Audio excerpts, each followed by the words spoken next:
For the last 2 years, they have been like the leaders of Western Dota. Yeah. OG, they showed up at TI last year, and they've obviously shown up at TI this year. But for most of the DPC season, it's Liquid and Secret that you're turning to as the front runners. It really is. I must say, though, you mentioned last time they faced on the stage, or rather last time Liquid was playing on the stage, they're 7-0. Last time Team Secret and Liquid were on this very stage in the Mercedes-Benz Arena. It was the grand finals of the Shanghai Major. Oh, don't remind me of that. It was a rough time, let me just say. Oh, you guys got spanked. Yeah, we did. Yeah. The Dota that was played was great, though. Yeah. Oh, no, we only won one game, man. Yeah. It wasn't too... All right, here's what happened. Yeah, it wasn't great, though. We casted that final, too. For people unaware, Will was the coach of Liquid at that time. Yeah, and we felt great, too. What ended up happening was we go into Game 4, and I was like, what are we doing? And Curl was like, I have no idea. And we picked Dro. I talked to Boba. I was like, what was the Dro about? And he's like, we're out of ideas. There's nothing left in the gas tank, because the problem is we started in the lower bracket after losing to MVP.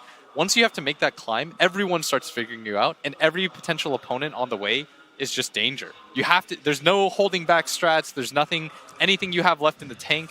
You empty out. You try not to worry about what the finish line looks like. And it's just exhausting from a mental perspective. And so we last picked Dro. We've never played it before. The Slark Doom was too strong from Team Secret. They had a concept that was really hard to beat. Mm-hmm. That was Liquid from the lower bracket. We have seen them later on in their career, again, make a run in the lower bracket and finishing first at the International, actually, through the lower bracket. Right now, as Grant says, 7-0. They have not yet been figured out. They have not dropped a single game after a pretty abysmal group stage. I think that's fair to say. Oh, definitely. I mean, just them being in the losers bracket, it doesn't matter how many games they won, just them being in the losers bracket, I think, was a super big disappointment for Liquid and probably most of their fans, right? I mean, you're Liquid. You should be in that upper bracket. You really should. What's up? Oh, there was something that Mo said to me about, because before this event, he said, what do you think we're going to get? I was like, maybe you can get to the finals, but I laughed and I said, you're losing the Secret. Because I was sure that Secret was going to win this event. I said, you're losing the Secret. And he told me, he said, if we're in the finals in a best of 5, yes, I think we will lose to Secret. He says, but if we meet them any time before that, we're going to win. Ooh. I can't believe the situation's actually happening. He said, if we meet them beforehand, he said, we're going to win. Okay. Well, I do have to also say something here, because there is obviously a lot of history with the players and all that. But before we even get to that, the last 2 internationals, 2017, 2018, Secret got eliminated before their time, or at least that's what a lot of people will say, considering their potential going into the tournament. And which team eliminated them both times previous? Team Liquid. That's crazy. Every time. In the lower bracket, they meet. That's what he said. Secret's out. Anytime before the finals. He said, we want to play them before the finals, knock them out before they reach full strength. That is crazy, though, because what is there such a massive difference from a best of 5 and a best of 3? Yeah, it's the extra game or two, just simply because Secret have that depth that they've shown throughout the entire DPC season. I mean, that was always like Secret's strength, right? It's the fact that they're able to play everything, right? I'm not sure. I think I think Liquid believes in history, especially Kuro. I think he believes in the idea of it's destined to happen, and once it is, he knows how it'll happen, and that's what gives him this weird confidence. And it can get in your head. That stuff can definitely get to you. Now, when you talk about Dota 2 rivalries, everybody at the moment thinks of No2 and Fly. But before that, there was a bigger one, and there still is a bigger one. Because you got Kuroki and Puppy. There's a lot of history for those players just alone. Both players have made it to all 9 internationals, which is mad, by the way. And before that, they were already playing Dota 1. They have had a career from over a decade.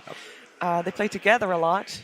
Yeah, they did. I actually was lucky enough back in Dota 1. Look at that. I mean, that is, yeah. Someone's breaking 200 no matter what. No matter what. Someone's going to break 200. That is crazy. That is such a high number. And these guys really haven't changed that much. I actually was very lucky. Back when, I was playing with Merlini in 2009, he invited me to play, just stand in, scrim a couple times with, I believe it was Kuroki, Puppy, as in Merlini, and me. And I was there and I'm just like, what the hell's going on? And it's just funny. They're just normal people, just like us, though. What the hell's going on? He says, I can tell you what's going on right now. The players are ready to take the stage.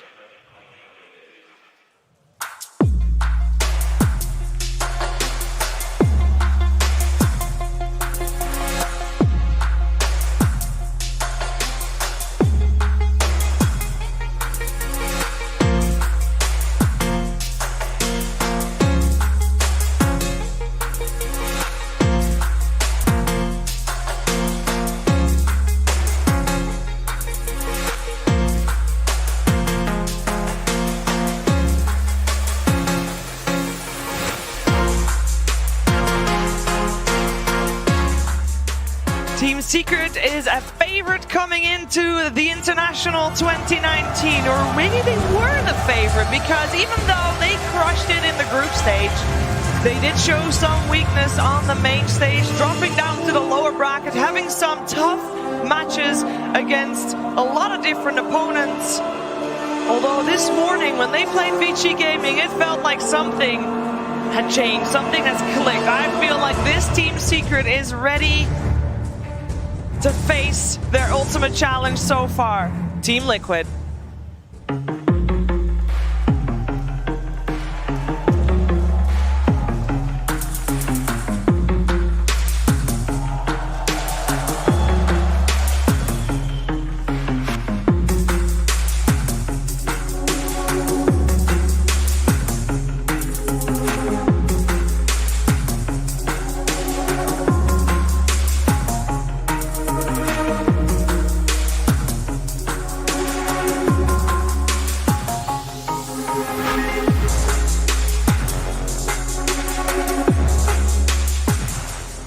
Team Liquid has quite the opposite story at this event so far. The International 2019 was not kind to them at the start, but ever since main stage, ever since they got on that stage, got in those pods, they started playing some Dota in front of all these Dota 2 fans. They are an entirely different beast, and they are crushing it. They are basically slaying their way to the top with ease, already making it to a top 4 right here at the International 2019. And I know that a lot of people have seen the following interview quite a few times already, but when you're having a matchup between Poppy and Kuroki, you need to see this again. And then there were two. They're the only two people here who have been to every single TI. I mean, I think it's really cool that it's us two. Yeah. I mean, it's definitely a big thing to us. There's no way it's not. What do you remember about your first TI? Because both of your experiences couldn't be more different. You came in and lost all of the games. Yeah, it was great. You came in and won Yeah. all of the games. I just scrambled a team and Dota 2 came out and some of my teammates thought it's not a serious thing. For us, it was just like a test. If we're actually the best team, we should be able to win this. And when did you first meet? Do you remember? We met first in 2008. Yeah, we played together the LAN tournament DreamHack. And then I'm like the tallest man he's ever met or something, but he already knew that because I was in pictures. It was like a rocking, like a good hairstyle. I actually. You had long hair? Yeah. Hang on, Yeah. I'm gonna look that up. You were 16, I was 18. 16, yeah. Oh my God. Usually people with that hair say Led Zeppelin or something like that, you know? What? What's wrong with it? No, nothing's wrong with it. I think it's Jaw-dropping. It's beautiful. It's, Yeah, look at that scarf. What a terrible decision. But yeah, to answer your question, that's when Thank we you, first met. Kuro. And we played, and we were like, hey, like we like each other, the way we play, or we're smart about the game. Let's make a team together, and that's it. Yeah. Yeah. So there was a mutual respect kind of right off the bat. Yeah, for sure. Yeah. By TI3, you're both on Navi. What was it like to actually be there playing a TI on the same team? I came with no expectations, personally, and we just did very well. I mean, we're so close to win. Alliance were quite a dominant team, and their meta was like invincible during that time. There was no beating it. You would just have to copy it. Yeah. Really? Yeah. They were the best. I mean, what Alliance did is, till today, it has an effect of how Dota changed. They just broke the game apart and reinvented the game in a lot of ways. What made you decide to leave Navi together and form Secret? You know, okay, we got like second place at TI3. We almost won it, but it wasn't a happy moment for us during the grand finals. There was a lot of conversation between players and stuff, and it was not nice. Poppy and I are just extremely ambitious, I would say. And when we feel like it's not being followed up by our teammates, you know, we'll go forward. We're going to keep going forward in this game. And just came to that point. So what do you think happened in TI5? You were heavily favored when you came in. I think you finished 7th. Didn't do so great. And then you decided not to play on the same team anymore. I think there's a Dota part and the human part. I think Dota-wise, we were not prepared to win. Team had weak chemistry, to be honest. Yeah, for Right. sure. We were actually all the best players, I would say, individually. It was just a raw skill team. Especially in that team where we all knew that we're all really good. Criticizing is a hard thing to do. Yeah. You're always bottling in, kind of like, all right, I can't say that or something. You just keep bottling until it explodes, and it did. Good for us. I mean, good experience, you know, made Yeah. us stronger. Made us stronger. And I mean, this is the thing we're giving to our new teammates. This is why Puppy can lead like one of the best teams in the world. Right. He's teaching them like how to deal with problems and all the things we failed in TI5, maybe even TI4 or whatever. We learned, and we're good at conveying this message. So were you guys always friends, or did that kind of start a little bit of strife between you guys, or did you leave on good terms? Not good terms, I would say. No. I'm sure that was my toughest time of all in like my career. To look back, we needed to part ways. Yeah. I think we're both happy where we're at nowadays. Yeah. And we already talked a lot about our problems, whatever. It's just like, I don't know, like it's life. It's, you know, we spend so much time together in this game. This game is intense, a very intense game. Emotions go very high. It's not just friendship, it's friendship and business. How did you become friends again? After time, Are we friends? we just go to yeah. Cut the camera. Take that one.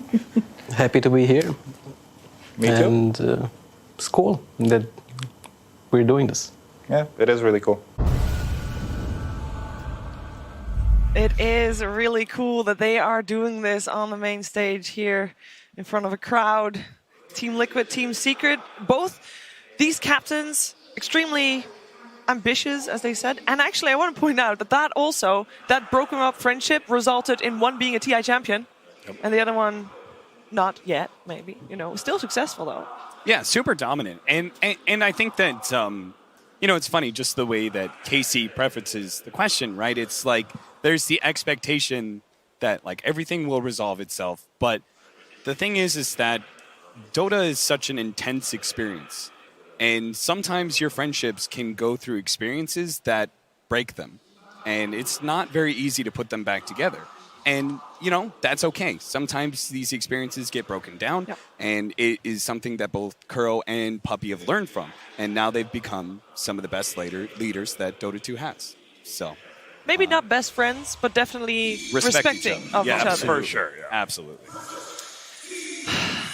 Guys, what is going to be the most important thing in this matchup? Because we talk a lot about, you know, experience, mental warfare in the case of OG mostly.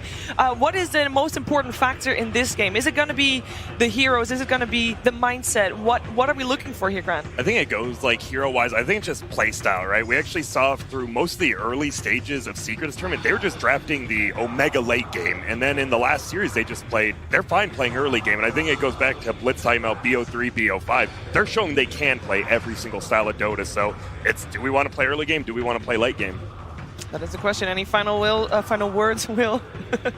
Let's not see Alk Chen again. I'm good with this. LGD showed you. It's all good. All right. It is time.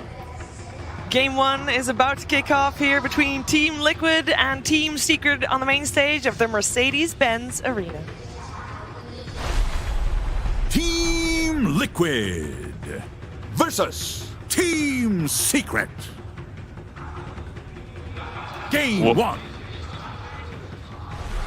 Welcome to this excellent game 1 of this super important draft here, guys. What are the main points that we're going to be focusing on here? Oh well, I don't know where to start, man. I still have a bit of jitters, honestly. It was I almost forgot to come do my job, but you're here. It's fine. So what do you got now? Oh man, these teams know each other well, right? Kuro and Puppy, they've played together at 3 TIs. There's history here. They're the only 2 players that have been at every single one. Like, you got to look now at like the legacy of these teams, of these players, because it's not about the meta anymore. It's about, all right, what do we believe in? And I honestly I honestly don't know. I'm surprised. Yeah, there you go. They let the Wisp through. I mean, there's a lot of really strong heroes right now that feel like auto wins, right? You got like Wisp, Alchemist feels too good, Tiny's extremely good, maybe not first round ban, Enchantress is super good, so you got to let somebody through, right? Even Chen for good Chen teams. Yeah, that's true. But Wisp of all heroes. Yeah. Like, this is the one, people trying to theory craft, what do we ban against a G? Wisp is a must, you think about, but... Do you feel like any teams have really given countering IO a good try, though? It kind of feels like they draft lineups, but they're not like, okay, we got to beat the IO. I don't necessarily know what it is, but there's got to be something you can do, right? There's an example, Chen. You can take over the neutral creep that he's tied to. Yep. It's going to force him to tether to somebody that's slower. It's going to leave him defenseless in the early game, potentially, if you gank him. That's one option. It's true. It used to be like the good heroes were heroes that were good against like 2, right? Like Grimstroke and Ember, these heroes that have like a double spell built in. But now this Wisp doesn't need another hero. He gets Ags and a creep, and there's no other heroes for you to link to, and he's just dealing, hundreds of magic damage per second. Yeah, it's pretty insane. I'm not surprised to see the Tide Hunter as well picked up by Liquid. Every game where it's available, they tend to go for it. Earlier in the tournament, it was a second phase for them. Now, main stage, you want to make sure you've got that AoE lockdown that your draft's going to need. And one of the better ways to counter against a Wisp, although this is traditionally you only conceptualize Wisp as a 4 position, whereas now it's most likely the carry. You want to have team fight. You want to prevent the Wisp from being able to play other ends of the map so that you're always able to press your advantage as 5. So Secret, I think they played Omni in their first series today. They did Omni Bristle as their 2 cores. I think Omni Wisp is kind of a similar idea. You have this really tanky strength core, and you make him tankier. It's going to be a lot harder to kill him, too, because status resistance is halved, so combo initiations against him is less likely to work. And bursting this Wisp is really hard. Overcharge, you have so much damage reduction. And if you try to get somebody else, IO's probably going to tether to that guy, give him overcharge, and then if the Omni heals the IO, they get extra heal. There's just a lot of cool combos with it. But what's a weakness, though? It depends on how they finish the draft, really, because these 2 heroes are arguably the best at supporting in a lineup. And the cool thing about it is we don't know what role either of these heroes are. It could be a traditional Wisp. It could be a carry Wisp. That could be a Puppy Omni Knight. It could be a mid one Omni Knight. We actually have no idea. I think it's not a mid one Omni Knight, but it could be a mid one Wisp. I think he's played that before. I've seen him playing in pubs. I think like Oracle is one of the heroes that you would think are good against these 2, right? If there wasn't a Chen. You have the Fate's Edict to kind of defend against the the balls from the Wisp, and then you can purge GA from the Omni. But they already have a Chen, so maybe he's looking forward to getting the purge creep, like the small satyr, purging the GA in the middle of fights. Yeah, I mean, dispels are huge against Omni, but I just feel like the IO problem is the elephant in the room. It's that you get Ags and you have this like 700 range buffer where if they get closer to you, it's kind of bad for IO, but if they stay on that